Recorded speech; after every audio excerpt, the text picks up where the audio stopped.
ја користам оваа прилика да упатам две пораки до господин Зоран Заев и неговите министри. Ова безнадежна и безидејна политика која што ја спроведуваат ги плаши. И јас можам да ги разберам, бидејќи новата енергија, новиот пристап кој што ВМРО ДПМН го има помеѓу граѓаните веќе се чувствува. Секаде онаму каде што идам, можам да сретнам луѓе кои што се незадоволни од политиките на господин Зоран Заев и масовно ни се приклучуваат. И јас можам да го разберам, не можам да го оправдам господин Зоран Заев во неговите политики и во алатките кои што ги користи и целокупната машинерија која што стои позади него да мене ме оцрнат. Автентичноста на моите политики многу брзо ќе биде препознаена и потврдена од страна на граѓаните на следните предвремени парламентарни избори, кои што многу наскоро ќе се случат. Но она што е многу поважно е што ќе остави он позади себе. Дали новата влада која што ќе биде составена од ВМРО ДПМН ќе може на краток рок да го санира и да ги поправи сите оние штети кои што Зоран Заев и неговата група околу него ќе ги остават. Јас сум секогаш оптимист, ќе бидам и во овој случај оптимист. Затоа ја користам оваа прилика да упатам и втората порака до сите граѓани во Република Македонија, до Радовишани, до граѓаните во Василево, Босилово, Ново село, Струмичко, да ни се придружат на патот кон детронизирање на оваа власт, која што не знае како, нема идеја и само ја втурнува Македонија ретроградно назад во минатото.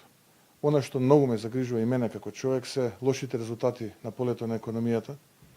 Македонија продолжува да тоне. Денеска Светска банка објави податок дека Македонија е втора на дното во регионот на намалување на невработеноста. Косово е на врвот на таа листа, што исто така како податок многу загрижува.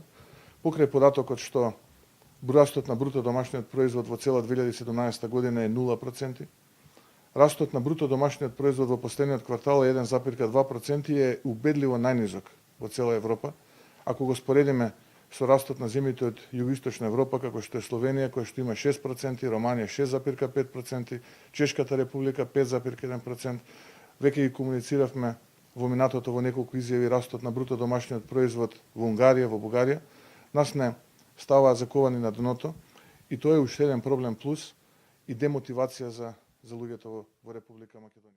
Како земјоделски регион, не само што нема новитети, не само што нема иновации, него и она што беше претходно успешна политика, гледаме како се руши. Голем дел од нив ги пренесува нивните негативни искуства во делот на субвенциите, се уште дел од нив тутунопроизводителите не ги имаат добиено субвенциите, но и оној тутун кој што беше продаден од минатата реколта е ценет погрешно, односно се намалуваат вештачки класите, се со цел да се обештетат земјоделците со помала цена, односно да се откупи нивниот труд со помала цена. Младите ја пренесува нивната загриженост за безперспективноста, немањето идеи, немањето проекти кои што ќе значат дополнителен квалитет во нивниот живот. Изразија жалење дека се поголем број нивни врсници ја напуштаат Македонија, го напуштаат Радовиш.